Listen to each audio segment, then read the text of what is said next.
Welcome to Holly's Hot Wedding Tips. Today we're talking to DJs about what and what not to DIY for your wedding. And I have a panel of wonderful experts here with me today. Why don't you go ahead and introduce yourselves? Hi, I'm Wendie Bass with Wendie Bass Weddings, Events, and More, and I am an accredited wedding planner with the Association of Bridal Consultants. Hi, my name is Marc A McDonald. I'm the owner of Complete Weddings and Events. I'm Norie Hamilton of Weddings by Norie. I am a master wedding planner here in Colorado, and I'm also now a wedding officiant. I think, from my perspective, of all the years I've been in weddings and seeing different locations, I think you need someone that is going to be able to come out and introduce everybody and have a flow. A DJ has that experience. Uncle Sam doesn't. You know, he's probably great at telling jokes, but that's not why he's there. That's why we hire a DJ.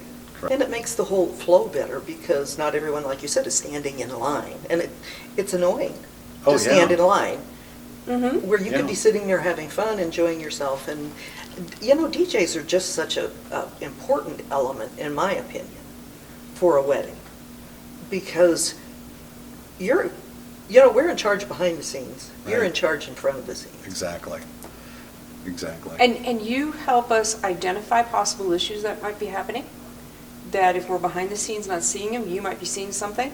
There's a vendor communication that clients don't know that goes on Oh, exactly. at events, where it's the catering, the DJ, the photographer. There's things we're seeing that is all happening together, and because you're in front of the party, you see some things and you can say, yeah, we need you need this is happening over here. Can you Right. handle it? Yeah. Because emergencies happen. I mean, we've all heard the horror stories of someone having a heart attack or someone breaking an ankle on the dance floor. I mean, we've all heard those stories, and they happen. And we've seen them. And we've seen them. We've seen a lot of those, yeah. And so it's there. It's really that piece of the communication that happens among all of the vendors. The thing that I think people don't understand about DJs is the amount of knowledge you need to have. When someone comes up and says, I want you to play X song, and they give you the wrong artist. Exactly. Okay? I mean, that's one that you've got to be able Oh. to go through your music knowledge Yep. and pull it out and know if you have it in your library. Oh, exactly. And then also the knowledge that that your DJs are trained on in the performance factor. Exactly. Yes. And the big thing, especially if you DIY it, a lot of brides don't realize because you're buying a dress, you're paying for food. I mean, I'm looking at it from father of the bride perspective now, which is really bizarre. But all that money that you're throwing out there, and the bride's in the very last thing, oh yeah, we'll just get so-and-so to DJ. Well, out of the whole day, people are going to remember food and DJ. fun. Food and fun.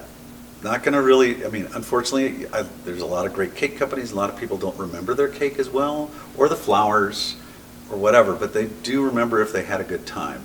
And if they're going to scrimp on pricing on a DJ because they only think, well, they just play music, that's where it gets to be very convoluted. Is until you have a sit down and talk to the bride of all the different things that we're going to do. We're going to walk them through. We're going to introduce the bridal party. We're going to introduce the best man and maid of honor. The toasts, the bouquet and garter toss, dollar dance, first dance songs. And then a good DJ, once all the formalities are done, they're going to shut up. You're not going to you don't want to look for a DJ that's, look at me. Right. It's all about me, it's all about me. Look for somebody that really wants the best for the bride and groom and how they want the day to be. Because they've been planning for 6 months to a year, sometimes even longer. Mm-hmm. And now it's that, all these hours of planning down to a 5-hour block of time. And then you get the guy that gets up there and, and a funny thing happened on the way to the event. You don't want somebody that's doing jokes. You want somebody that's there to command the room and work with the guests versus being the antagonistic with everybody. Yeah, and I've had it where I've had brides load iPods and load music on, but they don't understand the ebb and flow with dancing. You can't have people dancing fast dances for 25, 30 minutes and expect it to continue on. Right. You've got to give people a rest occasionally. Well, exactly. And, you know? and one of the, bringing that point up, I did a wedding, and there's nothing wrong with giving us a list.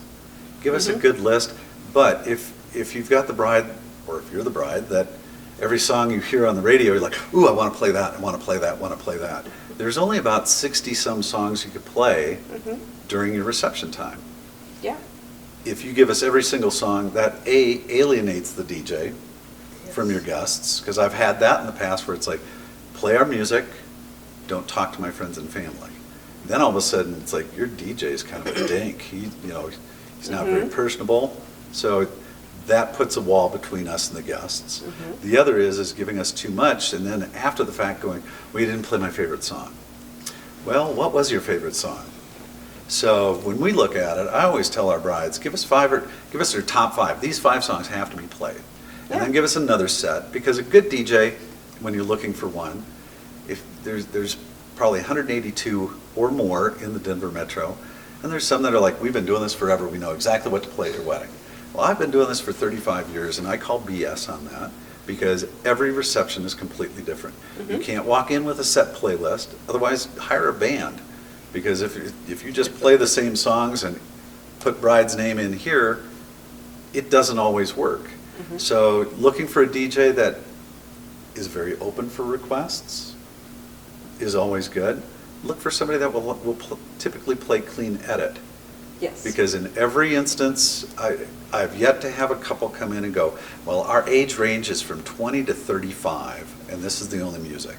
You're going to have people from 4 to 84 or 94, and you don't want to offend grandma with unedited music where it's the F-bomb or whatever thrown out every 2 seconds. And we don't want to teach the 4-year-old. Because understandably the bride's concerned about everything, but we're concerned about everybody in the room. Yes. And a good DJ will understand that, because there's what I teach a lot of people and to my staff is the dichotomy of the dance floor.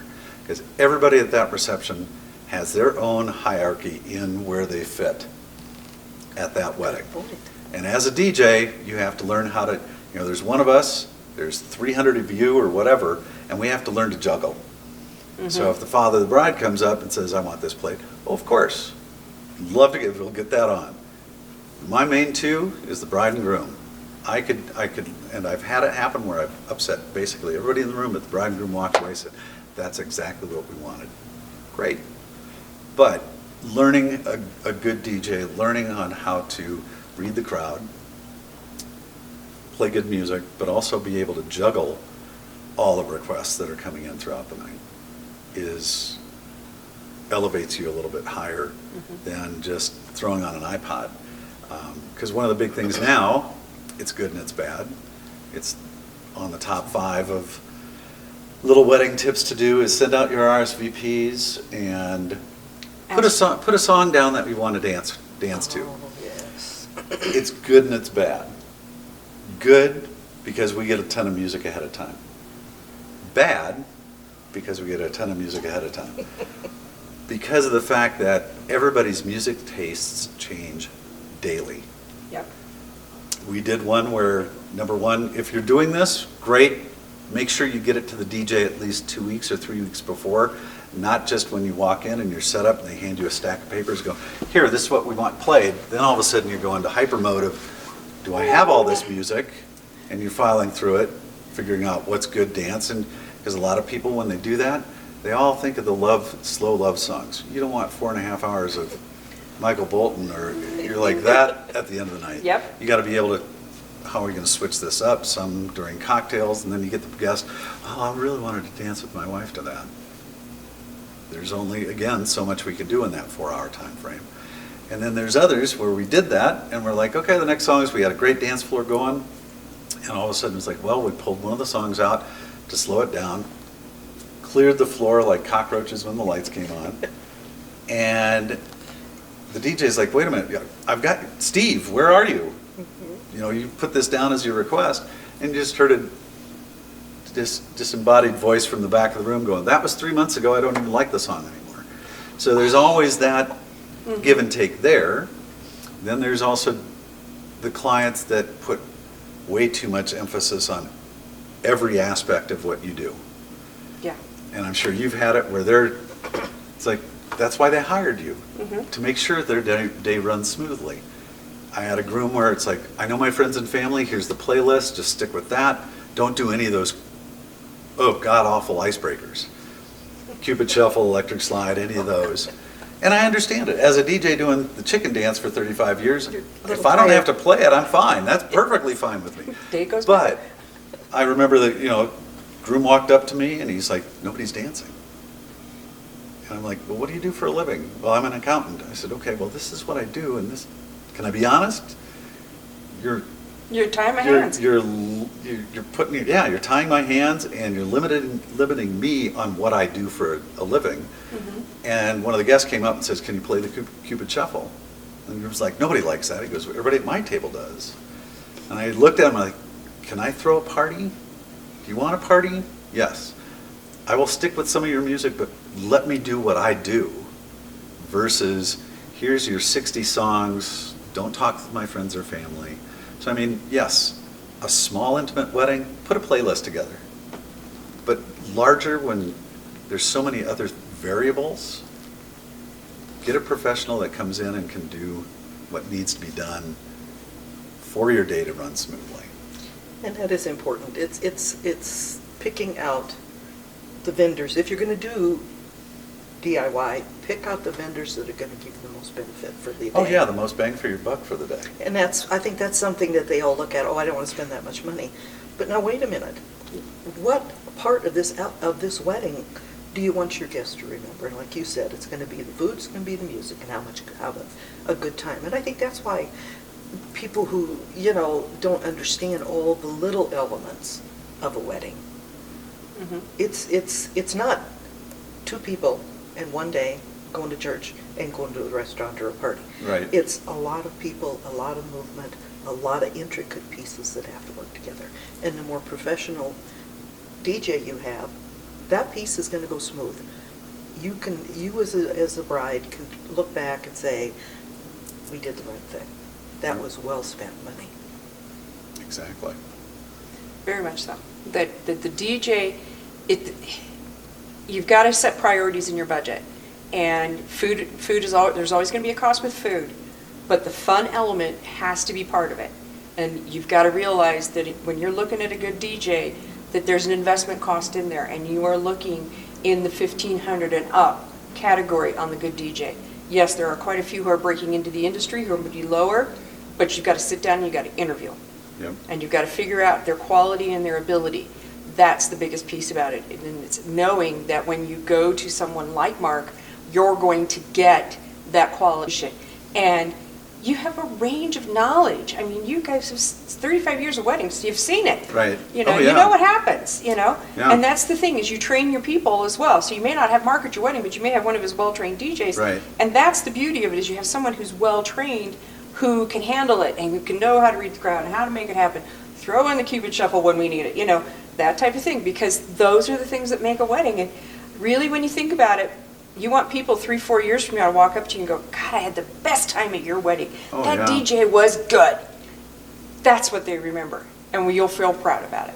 And what's funny is now I'm just going to have to raise my rates at $1,500. I mean, I personally, for my company, and we were talking about this before we started taping, was it's all about the bride and groom. Mm-hmm. Thank you for watching Holly's Hot Wedding Tips. Remember to like and subscribe on the line below. And look for more Holly's Hot Wedding Tips at www.adventuresindance.com.